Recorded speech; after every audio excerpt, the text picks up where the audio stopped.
Hoy es un día de lujo, de mucho lujo. Tenemos nada menos que un disertante de gran nivel, digamos, un especialista justamente en el tema que vamos a hablar ahora. Para nosotros es un gusto nuevamente estar con ustedes. Es un gusto de que nos acompañen. Este es un verdadero desafío que nos ayuda en esta época de pandemia a salir de la depresión. Nos sentimos unidos todos de alguna manera todos acompañados y con intelectuales de primer nivel que nos guían en estos casos. En este caso, bueno, primero de todo agradezco a la comisión directiva de CICSEF, María, Graciela, Betty, Leonardo, Diana, Ilan, Martín, Jimena, y entro ya en tema para decir que lo que vamos a hablar hoy es de Borges y Ben Gurión. Borges, debemos recordar que fue el escritor latinoamericano que más llevó a la cultura judía como ningún otro, y temas como el Golem, la Kabbalah, Cancino, Spinoza, Agnon, Heine, el libro de Job, innumerables personajes judíos en sus cuentos, y esto es no hay otro escritor latinoamericano de nivel que lo haya llevado a la cultura judía a los niveles que lo llevó Borges. Y hoy vamos a hablar también de otra persona, Ben Gurión. Ben Gurión, un político, el creador del Estado de Israel, uno de los artífices, un político, ganó 5 elecciones. Y un político, un intelectual, la primera pregunta que surge es ¿qué tienen en común? Borges, un escritor que escribía en español, con un político que situado a miles de kilómetros, que su lengua materna no era el español. ¿Qué tiene que ver un escritor con un político? Justamente Martín Adis, el licenciado Martín Adis, se ocupó de encontrar la correspondencia entre ambos. Es interesantísimo lo que vamos a escuchar de él y la profunda relación que entablaron entre ellos. Entonces el tema de hoy es de Borges y Ben Gurión, la pasión por Spinoza y la Kabbalah. Dos palabritas nada más sobre Martín, que es licenciado en sistemas, lingüística y antropólogo, realizó estudios posgrado en Massachusetts, Institute of Technology, el MIT, la Universidad de North Texas, la Universidad de Cornell, Universidad de Harvard, profesor, investigador, escritor y más que todo miembro de CICSEF y un gran amigo de todos nosotros, así que para nosotros es un honor que nos acompañe. Entre otros, entre muchos libros que hizo, es Borges profesor, conjuntamente con Martín Arias, Literatos y excéntricos, los ancestros ingleses de Jorge Luis Borges, 7 guerreros nortumbrios, enigmas y secretos de la lápica de Jorge Luis Borges. Para nosotros es un altísimo honor. Somos nosotros agradecidos que nos acompañe el mayor investigador de estos temas, yo me animo a decirlo, en el mundo.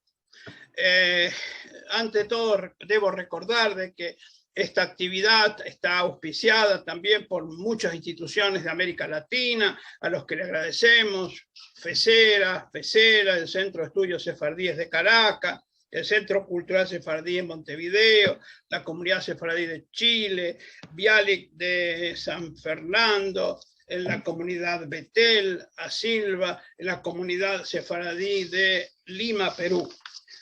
Para nosotros es un altísimo honor que nos acompañe entonces nuestro querido amigo Martín Adis. Bienvenido, por favor, entra en contacto. Bienvenido, adelante. ¿Estoy ahí? Sí. Bueno, antes que nada, buenas tardes a todos. Hola Mario, hola a todos los amigos y ahora puedo decir colega del CICSEF, porque yo también soy miembro del CICSEF, así que tremendo honor me han dado. A ver, bueno, Como bien dijiste vos, Mario, voy a abordar la relación de Borges y Ben Gurión, pero primero hay que entender la relación de Borges con el pueblo judío, así que voy a hacer una somera introducción a eso y después nos vamos a enfocar en las cartas de Ben Gurión. Después vamos a ver cómo puedo compartir el PowerPoint. Ah, ahí puedo, ¿no? Sí, a ver. Bueno, después me tenés que dar un permiso, Golu. Pero bueno. Sí, sos Bien, vos. después lo vemos, cuando llegue el momento, por ahora no. Sí. Primero, como bien dijo Mario, Borges es anómalo para lo que es Latinoamérica en su proximidad y afinidad con el pueblo judío. Al punto de que Borges se siente parte, digamos, ¿no? Es posible, esto lo voy a decir ahora porque suele aparecer en las preguntas, si no, mucha gente me pregunta, porque Borges buscaba un antepasado judío, él quería ser judío, él quería demostrar que lo era. Y de hecho, bueno, le contesta a ver, un segundo, voy a cerrar me están escribiendo por WhatsApp y lo voy a cerrar. Y de hecho, cuando se producen incidentes antisemitas, varios filonazis locales, o bueno, demasiado temprano para llamarlos filonazis, pero antisemitas lo acusan a Borges de ser judío y él dice, bueno, me encantaría, pero todavía no lo puedo confirmar. Y de hecho, nunca lo confirmó. A ver, él podría tener esa ascendencia por el lado de la madre, que el apellido era Acevedo. Por ese lado tiene antepasados criollos y, digamos, no es posible verificarlo, no ha sido posible verificarlo hasta ahora. Creo que es bastante difícil porque por ese lado Acevedo él tiene antepasados que se remontan a la época de la colonia y antes, con lo cual encontrar un origen judío ahí, digo, cuanto uno más atrás va en el tiempo, menos probable es que uno encuentre esos vínculos, ¿no? Por otro lado, él tiene este apellido Borges, que podría ser perfectamente judío. Borges decía que cuando él fue a Portugal es un apellido portugués, o sea, él viene de ese lado, él desciende del coronel Francisco Borges, que era nacido en Uruguay y descendiente de otro militar también llamado Francisco Borges, que había venido con las tropas portuguesas del general Lecor a Uruguay, a Brasil y después Uruguay.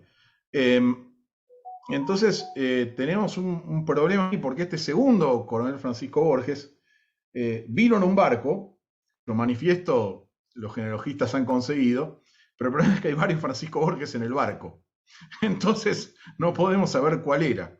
Y ahí tenemos un filtro que, bueno, yo estoy tratando de romperlo con distintos métodos genealógicos, así que no perdemos las esperanzas, es posible que llegue algún tipo de confirmación, pero bueno, por el rastro normal, simple de seguir los papeles, que es lo que uno hace, que es buscar hasta el antepasado que se bajó del barco, no sirve, porque una vez que nos subimos al barco hay varias personas con el mismo nombre y es imposible de saber cuál y cuál vino de dónde. Lo que sí sabemos es que los Borges venían de un pueblo llamado Torres de Moncorvo, en el condado de Braganza, en Portugal. Y Torres de Moncorvo era un pueblo con una enorme población judía, con lo cual es altamente probable que con ese apellido y viniendo de ahí Borges tuviera antepasados judíos. Hay otro detalle más que es extraño, que este bisabuelo Borges del escritor está anotado como en el certificado de bautismo de él, hay algo muy raro, porque aparece la madre con apellido Cardoso, o el padre, no me acuerdo, no queda claro. O sea, está el apellido Cardoso en la generación inmediata y no se entiende si la mujer era Borges de Cardoso o Cardoso de Borges y por qué ese apellido se cambió. Y bueno, Cardoso es un apellido típicamente sefaradí, con lo cual también podría ser. Pero no hay certezas, digamos, ¿no? Y Borges nunca la tuvo. Veremos si en los próximos años logro develar eso. Estoy en eso, pero bueno, va a llevar su tiempo. Pero bueno, esta búsqueda no se pudo confirmar. De todas maneras hay una afinidad, y esto es así, cultural de Borges con el judaísmo. ¿Por qué es esto? Bueno, más que nada porque él es de familia por el lado inglés, o sea, su lado paterno, él desciende por el lado paterno, como les dije ya, de este coronel Francisco Borges, que había venido al Uruguay. Y este coronel Francisco Borges se casó con una mujer inglesa que había llegado a la Argentina, soltera, entre la década del 60, o sea, de 1860 y 1870, que se llamaba Frances Anne Haston. Esta mujer era del lado más protestante de la iglesia anglicana. Yo no me quiero meter ahora en los pormenores de la historia religiosa de Inglaterra, pero digamos, la iglesia anglicana es una especie de compromiso entre las tendientes más calvinistas y las tendencias más, lo que se podrían llamar anglo-católicas, digamos, ¿no? Es como típicamente como hacen los ingleses, no rompen nada y lo negocian todo y las cosas quedan en una especie de vía media. Entonces, esta mujer Frances Haslam era muy calvinista, es decir, muy protestante, el ala más protestante dentro de la iglesia anglicana. Y como decía Borges, cuando él nació, estamos hablando de 1899, no había habido no había ocurrido aún el influjo de la migración inglesa a la Argentina en masa, de las inversiones industriales, de los saladeros, etcétera, etcétera. Eso no había pasado. Borges nació en 1899, eso vino después. Y entonces, Borges lo decía, ser descendiente de ingleses en la Argentina, cuando nací yo, era más o menos como ser descendiente de noruegos, era una cosa extraña. Asimismo, ser de familia protestante era una cosa muy extraña también en la Argentina, y bueno, mirada todavía con recelo, si bien había libertad de cultos, era como una cosa extraña ser protestante. Y él descendía por este lado de la madre de una familia completamente criolla, devotamente católica, y descendiente por algunas ramas hasta de Juan de Garay.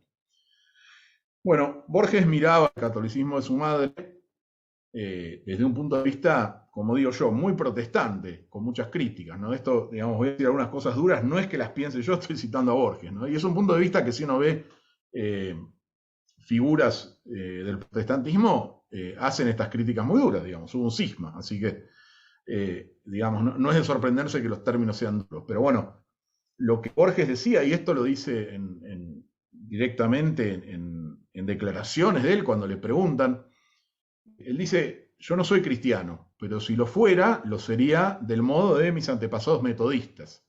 Y bueno, más atrás eran, digamos, como dije, la abuela era anglicana y sus antepasados más lejanos eran metodistas. Pero siguen siendo protestantes. Entonces, Borges tenía esta crítica para la religiosidad local, que era muy ritualista, poco razonada, poco intelectual. ¿Qué más? Estoy pensando. Bueno, le molestaba mucho la jerarquía, la pompa, las ceremonias. Son todas críticas típicamente protestantes, ¿no? Esto, digo, lo estudié yo en otro libro que hice sobre los antepasados ingleses de Borges. Hay un capítulo que es estrictamente sobre el impacto de la religión de los antepasados ingleses en Borges, que es fuertísima, porque, bueno, ahora en otro libro que estoy por sacar, que ya lo puedo ir anticipando, que son recuerdos de la madre de Borges, y ahí cuenta cómo se crió Borges, y con el padre, la madre de Borges y el padre hicieron una especie de pacto. Dijeron, bueno, a Nora la crió más la madre y tuvo una influencia más católica. Y a Georgie, como lo llamaban, lo crió el padre y tuvo una escuela mucho más libre pensadora y una enorme influencia protestante. Bueno, como ustedes saben, la iglesia protestante trata de acercarse a los orígenes del cristianismo, de cuando el cristianismo era aún una secta disidente judía. Digamos, salteando mucho de lo que desde el punto de vista protestante se ve como hojarasca medieval, digamos, ¿no? Toda una serie de adiciones que no están en la Biblia. Y el protestantismo es, como se dice, bibliocéntrico, o sea, la idea es que cada persona lea la Biblia, que eso es otra característica. La abuela de Borges, con muchos protestantes, se sabía la Biblia de memoria, literalmente. Borges lo decía con mucha admiración, que uno le recitaba cualquier versículo a su abuela y ella decía, eso es 3 Salmos 5, y seguía. O sea, la identificaba y después seguía recitando. Bueno, eso no existía en el catolicismo de la Argentina en ese momento. Y a Borges eso le chocaba mucho, porque él se crió con su abuela. O sea, esta abuela, que es un personaje central en la historia familiar de Borges, sin acercarlo al judaísmo, que ya dije el nombre, Frances Haslam, Frances Ann Haslam, de sobrenombre decían Fanny, Fanny Haslam. Haslam, quiero aclarar, es un apellido muy inglés, porque a veces me preguntan si será sefaradí, porque puede sonar árabe o lo que fuera, pero no, es bien anglosajón y viene de, siempre hago la misma cita, ¿vieron los chocolates Cadbury que tienen, uno de los sabores en que vienen es hazelnut, con avellanas? Así que Haslam es literalmente la forma inglesa de Avellaneda, un campo o un lugar donde hay avellanos. Entonces, ¿qué pasa? Borges se cría con toda esta influencia bíblica. Él lo dice, me crié escuchando versículos de la Biblia continuamente. La influencia de esta mujer inglesa no ha sido aún debidamente evaluada. Y él literalmente, esto hay que pescarlo leyendo cientos de entrevistas, que es lo que hice, ¿no? Porque Borges en su relato, en su autobiografía, habla muy poco de su abuela inglesa, pero en otras entrevistas va tirando puntas, ¿no?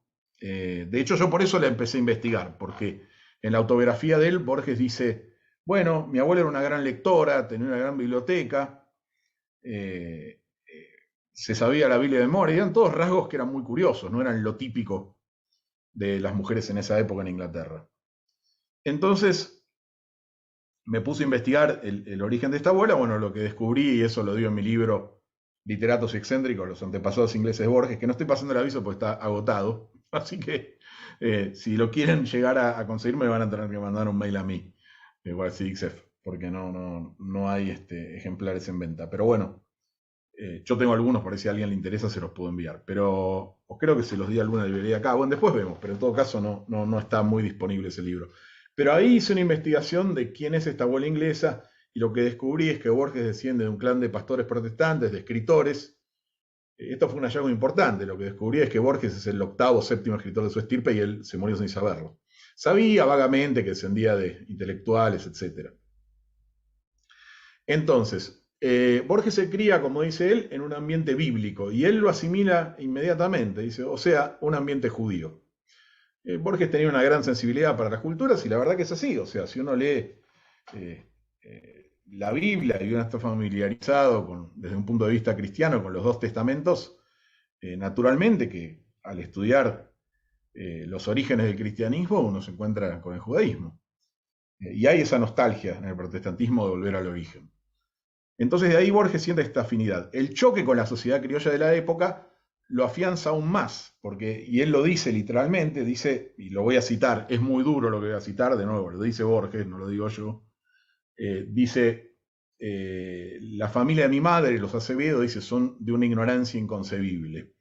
Y dice, bueno, les da todo igual, ser bueno, lo cita el padre de él, que el padre de él le dice en un momento, bromeando, el padre de Borges era librepensador, anarquista spenceriano, desconfiaba de todas las instituciones, por supuesto que era agnóstico y no creía en ninguna religión, o sea, no respetaba ni los cuarteles, ni las carnicerías, ni a los bomberos, ni siquiera a los tribunales. Él había estudiado Derecho y decía, es toda una trampa. O sea que, como dice Borges, era un hombre que está de vuelta de muchas cosas. Así que imagínense si no creía ni en las carnicerías ni en los cuarteles lo que iba a pensar de una institución religiosa. No le creía absolutamente nada. Y decía que el mandato de la sociedad porteña de la época, al que Borges también pertenecía por el lado materno, venían de una familia literalmente patricia, y si uno ve la genealogía materna de Borges, está emparentado con una cantidad de próceres y figuras de la historia argentina, ya sea por sangre o por casamientos, digamos, parentescos políticos. En el árbol de Borges están Cornelio Saavedra, Vicente López y Planes, qué sé yo. Hay un montón de personajes. Y literalmente, te digo, el árbol genealógico de Borges parece la guía de calles de Buenos Aires, porque todas las personas que merecen tener una calle en Buenos Aires están en el árbol genealógico de Borges. Cuando él habla en uno de sus poemas de la Habana bandeja de calles de Buenos Aires, que repite los nombres de su sangre, es literal. Él realmente iba caminando y debía ser una sensación muy rara para él ir caminando y ver que las calles eran todas las personas de las cuales su madre le contaba, de sus antepasados. Digo, como para que no amara Buenos Aires y no lo sintiera en su sangre, era literalmente así. Imagínense ir por la calle y ver que todos los nombres de las calles son sus tíos bisabuelos, sus tíos abuelos, sus tatarabuelos. Debió ser bien raro eso. Entonces, ¿qué pasa? Tiene esta relación muy cercana con la Argentina, pero por el otro lado, ya desde chico, él nota que lo miran, digamos, que la sociedad argentina no entiende muy bien qué es él, porque, digamos, es descendiente de ingleses, que para esa época era como ser descendiente de noruegos. Después, bueno, él lo dice, bueno, no termina de citar la frase del padre. El padre de él le dice que el mandato de la sociedad argentina es: serás lo que debes ser, o sea, serás abogado, serás socio del Jockey Club, serás católico practicante, o no serás nada, serás un libre pensador, un hereje, un judío, un mero guarango, decía, que el padre decía, todo entra en la misma bolsa, da lo mismo. O sea, o eras una persona tradicional que seguía los mandatos, o eras algo que era rechazado, pero sin entenderlo. Y eso es lo que le pasaba a él. O sea, sin duda tenía esta afinidad por lo judío, que ya empieza de muy chico, ¿no? Yo estaba revisando manuscritos de él, y él ya en los primeros textos empieza a hacer alusión del judaísmo, con lo cual esta noción de él de que se crió en un ambiente judío y de que él realmente sentía a lo judío a través de la Biblia protestante de su abuela es literalmente cierto.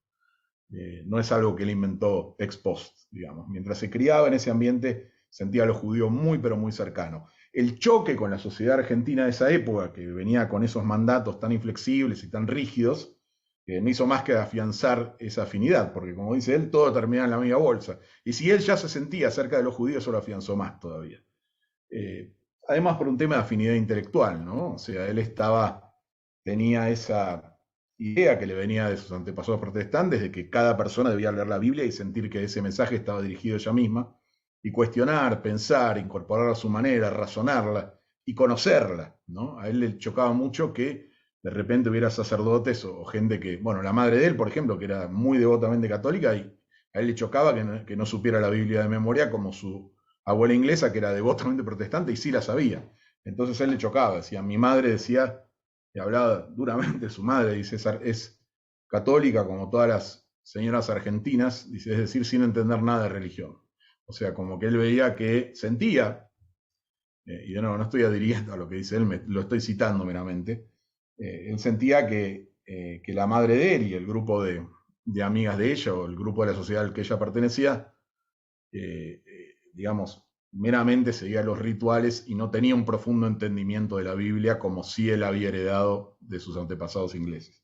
Todo esto le genera una afinidad que tiene que ver con la independencia de criterio, con el cuestionamiento, con el análisis directo de las fuentes, que él ve que la sociedad argentina no hace, y eso ya lo coloca en un lugar extraño.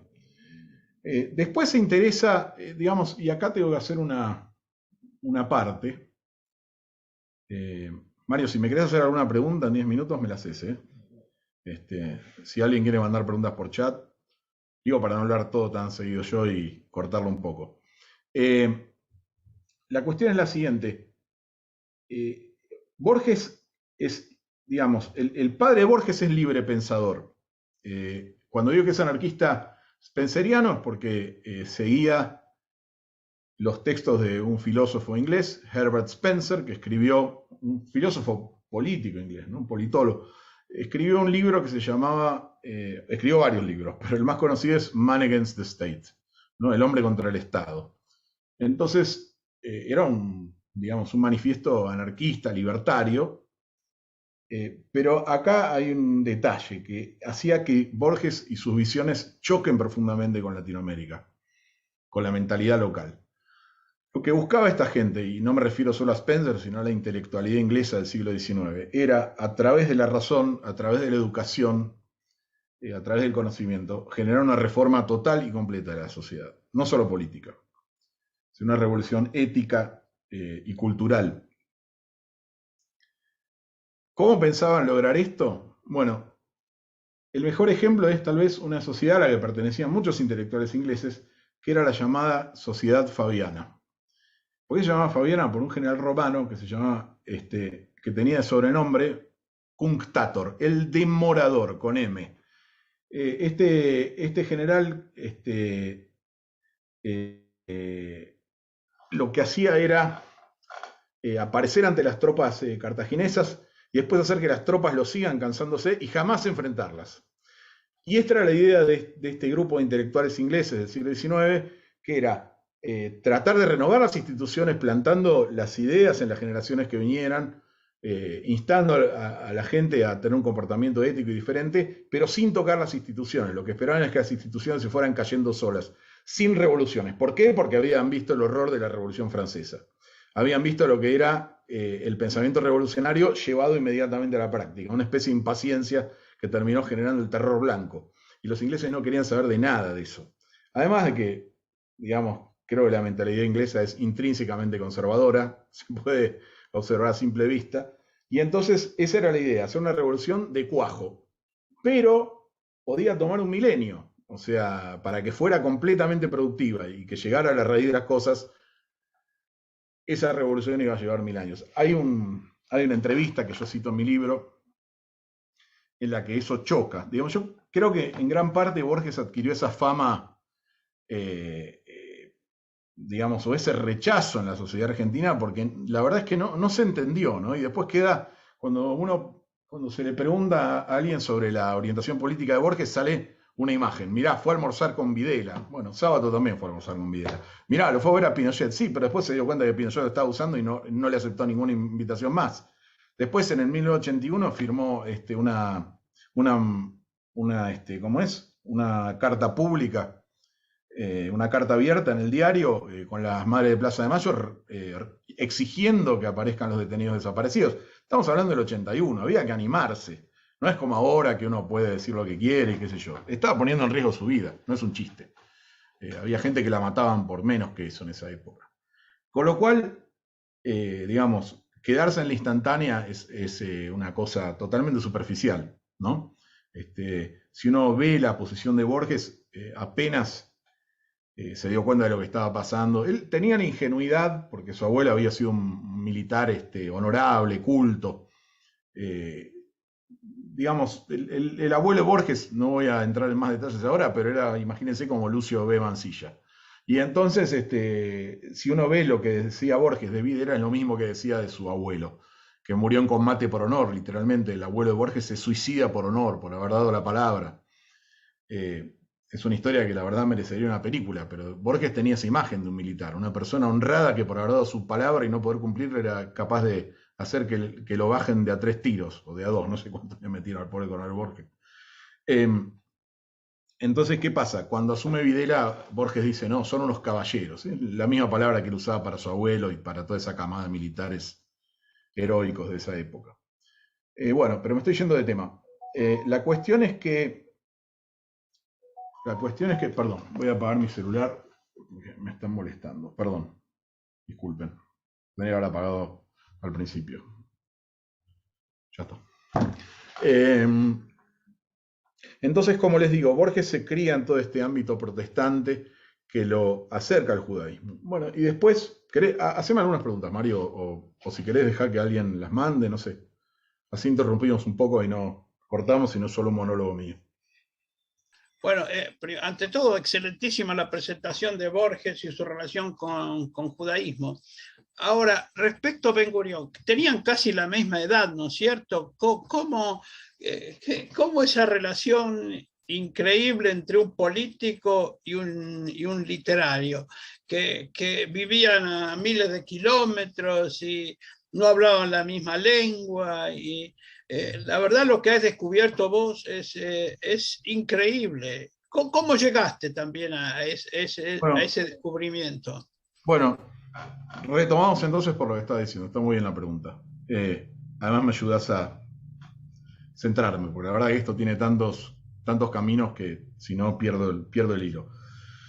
El tema es el siguiente. Borges siente esta afinidad por el judaísmo y ya desde joven se pone a estudiar temas de Cábala, o Kabbalah, que era lo que más le fascinaba, la idea de encontrar sentidos ocultos en un texto sagrado. Bueno, y a esto iba antes también. Él desciende de estas dos personas muy religiosas, la abuela protestante y la madre católica. Él suelta esa fe, porque él no se siente, en el fondo, cuando él hace la biografía, dice, ¿y qué pongo? Está hablando con el traductor, dice bueno, poné que soy un protestante amateur, porque eso es lo que era. O sea, él no tenía fe, pero la cultura cristiana protestante sí la había heredado y se sentía parte de esa cultura.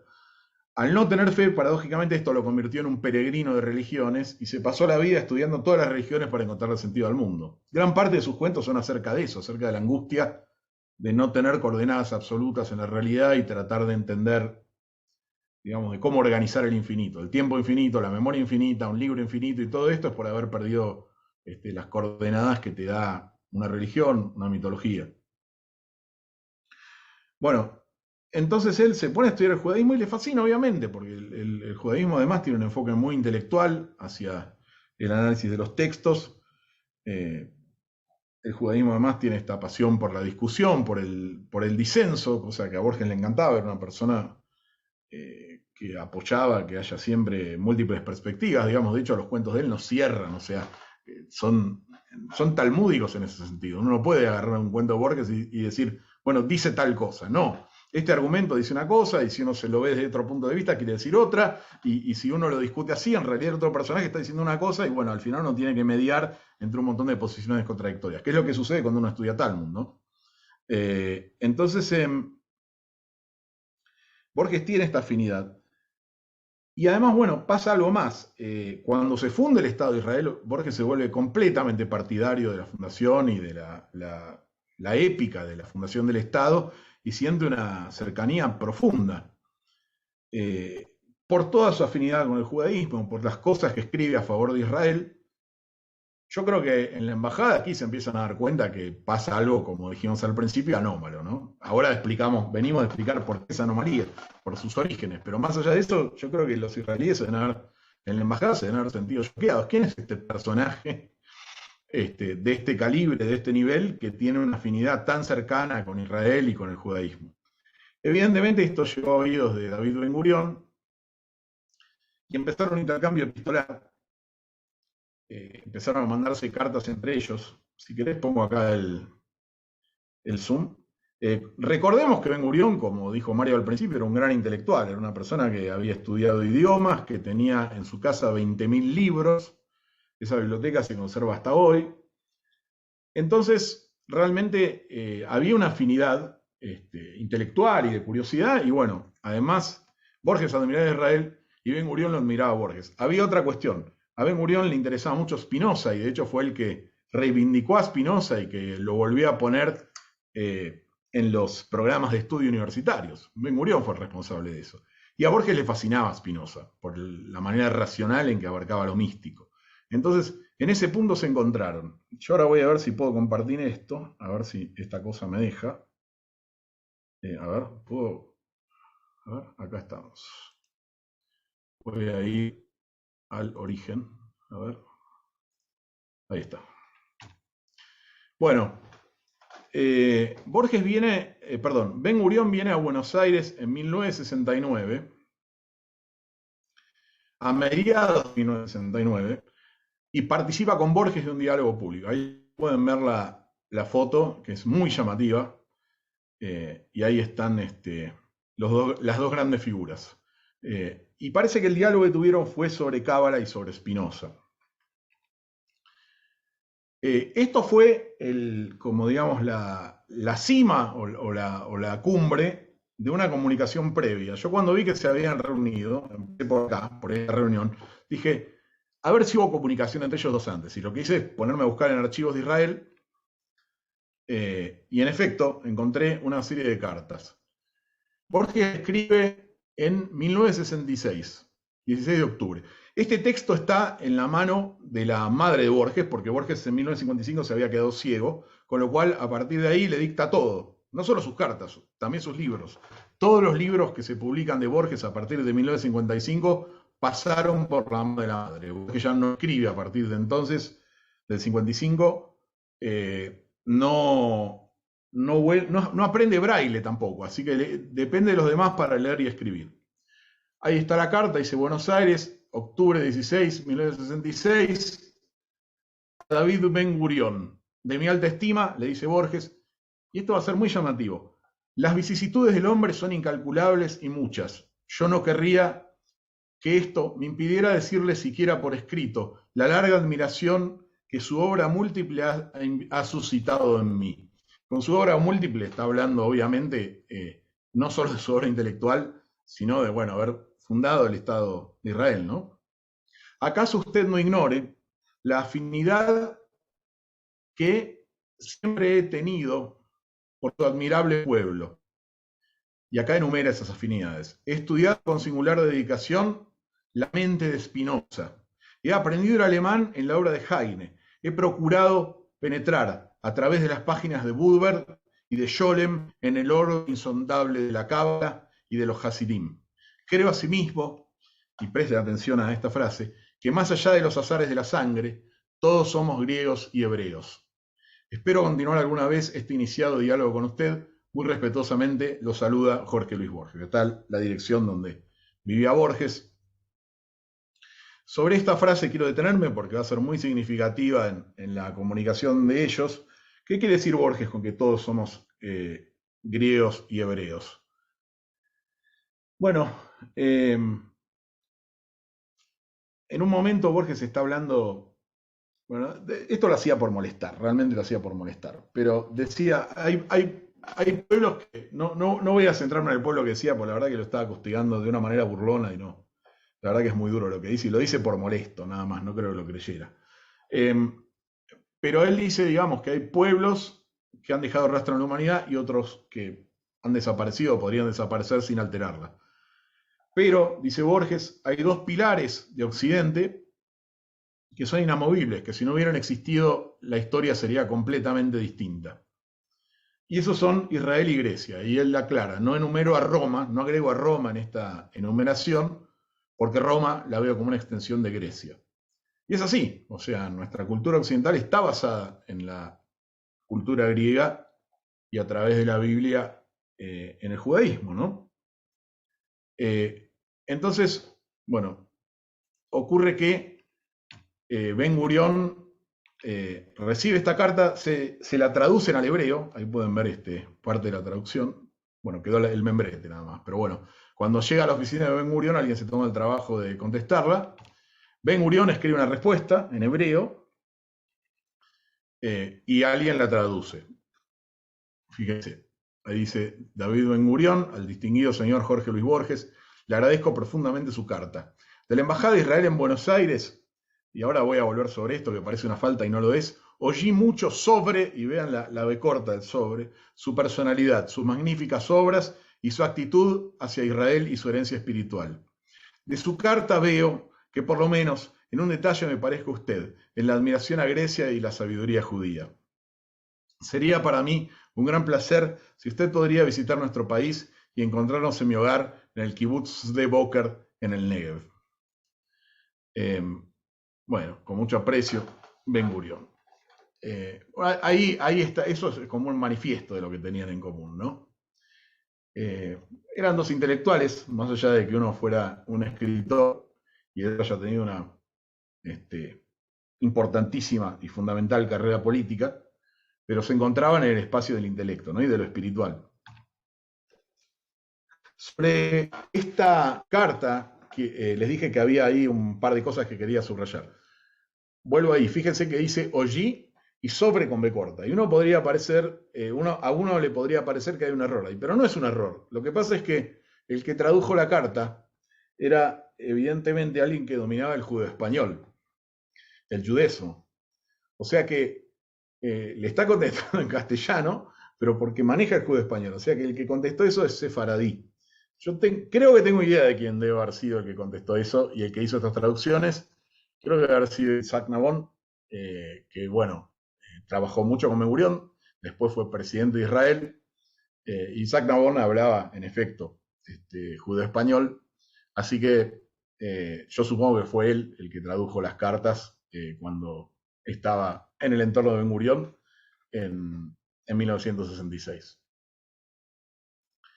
Bueno, a estas cartas sigue la cumbre que les dije antes, que es cuando se encuentran Borges y Ben Gurión. Acá tienen una noticia de la época y ahí tienen la gente que organizó esto de izquierda a derecha. Está Mario Alessandro, ahí está escondido Borges detrás de él con su bastón. Después está Baruch Tenenbaum, que fue uno de los fundadores de Casa Argentina Israel, y después está ahí parado Ben Gurión. Y está el encargado de los negocios de la embajada, Yosef Gobrin. Bueno, ahí lo tienen más de cerca Ben Gurión. Ahí está hablando y lo pueden ver ahí a Borges con su bastón.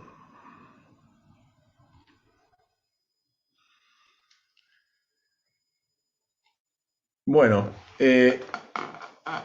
pasa algo curioso. Antes de que haya venido Ben Gurión acá, Borges visitó Israel en el 69. La visita de Ben Gurión es a mediados del 69. Yo no me acuerdo bien el mes, pero es la mitad del año aproximadamente. Borges viaja a comienzos de 1969 y es curioso, se encuentra con Ben Gurión, pero evidentemente Ben Gurión estaba muy ocupado. Y pese a este intercambio epistolar, y pese a que Ben Gurión tenía pensado venir a la Argentina, yo me fijé en los diarios de Ben Gurión de la época, en los registros personales de él, y dice, bueno, vino a visitarnos este poeta ciego de Argentina y escribe mal el nombre de Borges, se ve que por más que lo había invitado, debía tener algún asunto urgente y no le da mucha bolilla. Así que bueno, recién cuando se encuentran acá es que hay un encuentro real. Cuando Borges fue en el 69 ahí, parece haber sido un encuentro fugaz y no demasiado productivo. Con quien sí se entrevistó quien sí se entrevistó Borges y pasó varias horas hablando fue con Gershom Scholem. Y en la biblioteca de Borges, que tuve la fortuna de visitar acá en el Museo Borges en Buenos Aires, está el ejemplar de Gershom Scholem que se lo dedica a él, se lo dedica a Borges. Es muy lindo, tiene una dedicatoria en hebreo muy linda. Bueno, todo esto lo recopilé en un artículo acerca de la relación de Borges con Ben Gurión, que está recopilado en este libro, Borges y el judaísmo en Israel. Esta es la primera edición que hizo el CIDICSEF, y esta es la edición más reciente que se hizo hace poco tiempo, y está disponible para descargar, es gratuita y tiene un montón de artículos muy interesantes. Hay un par míos, pero además hay artículos muy buenos. Iba a decir otra cosa. Quería contarles otra cosa más para ir redondeando. Voy a cesar esto. ¿Cómo estamos de tiempo? Si me dejas un medio segundo nada más. Dale. Ese libro que ustedes vieron con tapa color está totalmente disponible para todos ustedes. Todo el PDF completo. Solamente nos tienen que enviar el WhatsApp de cada uno de ustedes y se los enviamos en forma gratuita. Yo creo que es una joya, así que bueno, perdón la interrupción, pero no, por favor. Les invitamos a que dejen su WhatsApp o en último caso su mail y nosotros se los enviaremos, ¿sí? Es realmente una joya. Perdón. Sí, son excelentes los artículos que hay, realmente hay muy valiosos, hay aportes muy valiosos en ese libro. Y además creo que es el mejor sobre Borges y judaísmo, por lejos. Bueno, quería para cerrar contar algo. Yo empecé diciendo que no había una certeza sobre el origen, digamos, genético judío de Borges. Sin embargo, hay un hecho fundamental que Borges no ignoraba, que es que la misma existencia de Borges y el nacimiento de Borges en la Argentina se debe a la historia del pueblo judío. La historia de la diáspora judía está totalmente entretejida con la historia familiar de los Borges. ¿Por qué?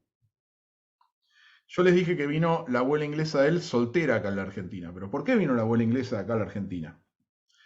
Porque la que sería la hermana de esta abuela inglesa, la tía abuela de Borges, se llamaba Caroline Haslam, y ella en Inglaterra se casó con un señor judío procedente de Livorno, que era de la diáspora portuguesa. Cuando Portugal obliga a su población judía a convertirse, en teoría no lo dejaban salir, pero bueno, salieron igual.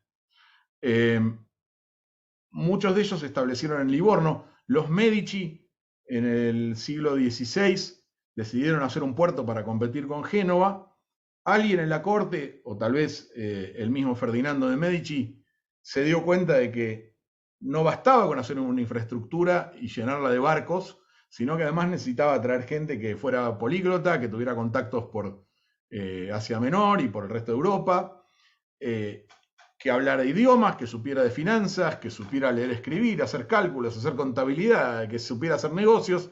Y bueno, debe haber pensado, bueno, ¿cómo atraigo a gente así? Va a costarme una fortuna. Hasta que se dio cuenta de que lo único que tenía que hacer era darle a la diáspora judía lo que no tenían el resto de Europa, que era libertad de culto, tranquilidad de ejercer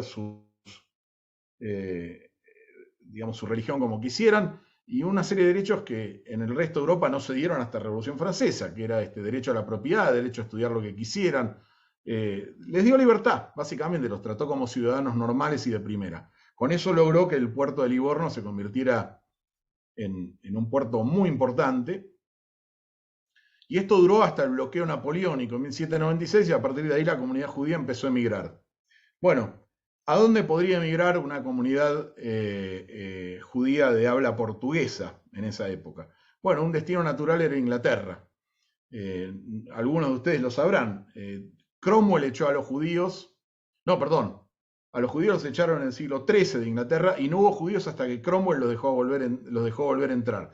Y cuando Cromwell los dejó volver a entrar, los primeros que llegaron y los que fundaron la primera sinagoga de Inglaterra, Bismarck, fueron judíos portugueses. Con lo cual, no es para nada raro que este señor, que descendía de judíos portugueses establecidos en Italia, cuando se hubo visto obligado a dejar Livorno, haya elegido Inglaterra como destino, otra comunidad de judíos portugueses. Desde ahí este señor, que se llama Giorgio Graziadio Suárez, que sería como el tío abuelo paterno de Borges, se casó con esta mujer, Caroline Haslam, y en algún momento decidió hacer negocios más prósperos. Él hacía negocios internacionales, era ingeniero además, y bueno, me imagino que una persona que se dedicara a esos negocios y era ambiciosa en el siglo XIX podría haberse ido a la India o a Australia o a la Argentina, y decidió venirse a la Argentina este hombre. Viene con la tía abuela de Borges en 1860 más o menos. No tengo los registros del barco, pero sí que empezaron a comprar terrenos en Entre Ríos.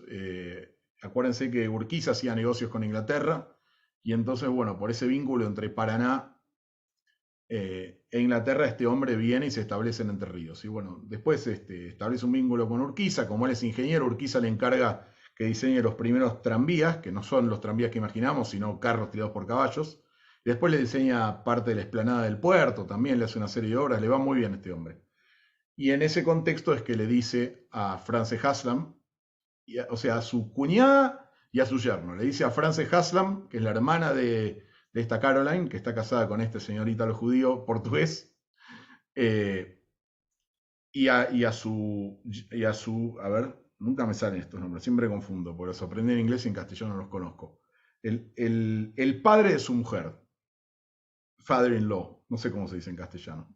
Suegro, ahí está, lo encontré. Bueno, entonces le dice a su suegro y a su cuñada que se vengan, y se vienen acá a Entre Ríos. Justo es la insurrección de López Jordán en 1870 o 71, y es en ese contexto que esta Frances Haslam conoce al coronel Borges, que es enviado por Sarmiento a reprimir la revolución de López Jordán y a levantar el sitio a Paraná.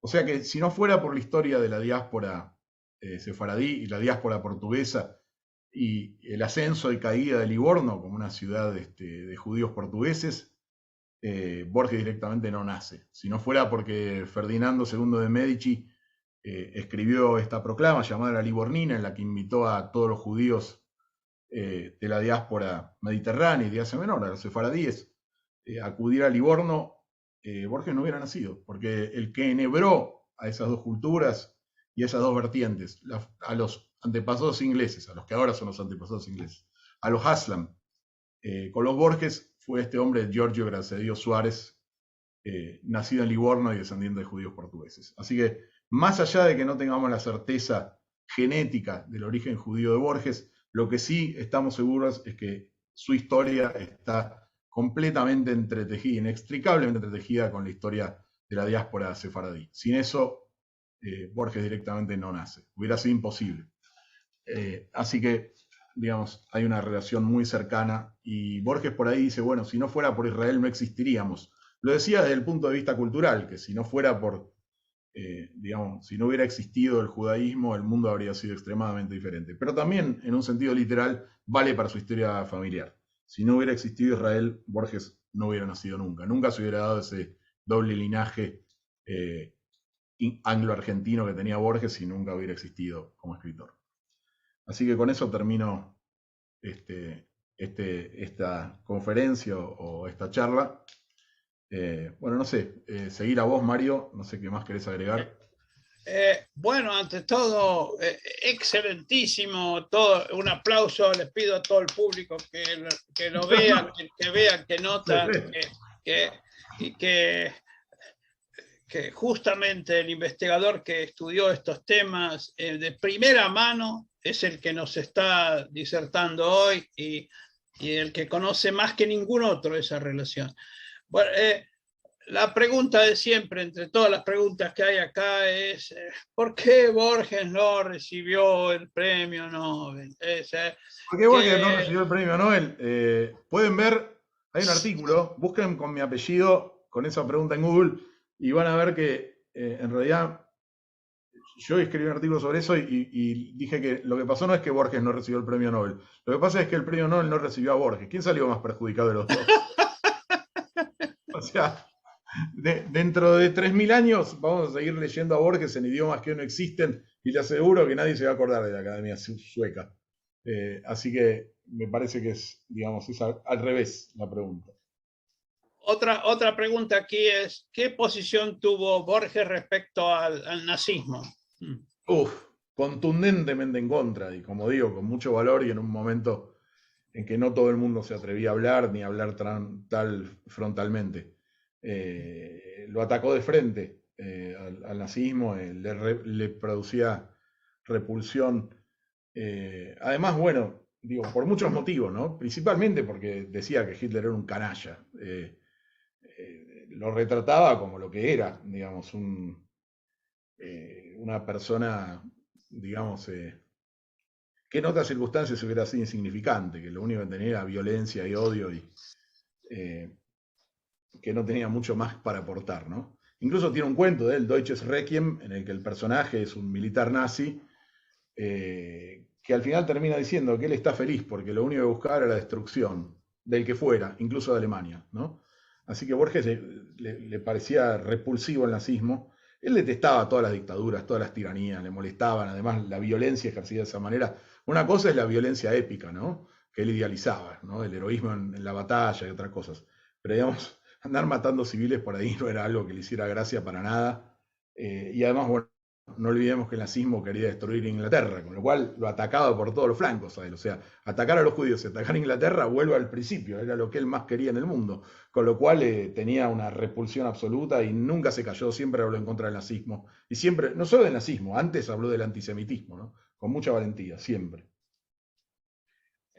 Bueno, queremos darle, entre paréntesis, la bienvenida a mucha gente de muchos lugares distintos. Nos dicen que están desde Chile, varios de Estados Unidos, desde Israel, desde el interior de Argentina, desde Corrientes, Tucumán, Buenos Aires, La Plata.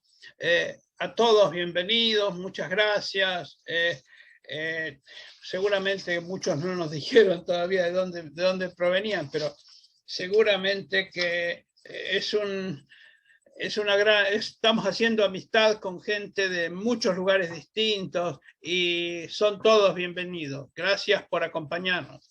Le quería dar la palabra a María a ver que nos cuente cuáles son las próximas actividades para que, mientras piensan una última pregunta, ¿cuáles son las próximas actividades que tenemos programadas para que la gente se vaya?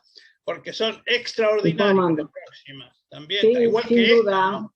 Yo creo que también primero quiero agradecer y saludar a Martín por la excelencia de su disertación y además por lo emotivo, porque al describir de esa manera el encuentro de Ben-Gurión con Borges, fue muy conmovedor ver esa foto, digamos, donde dos personalidades tan altas, tan comprometidas con su quehacer, con su ideología, y más desde la palabra escrita como Borges, y desde la política y de los ideales de libertad y de creación del Estado de Israel, me pareció, yo sentí una gran emoción mientras Martín expresaba, nos contaba esos encuentros.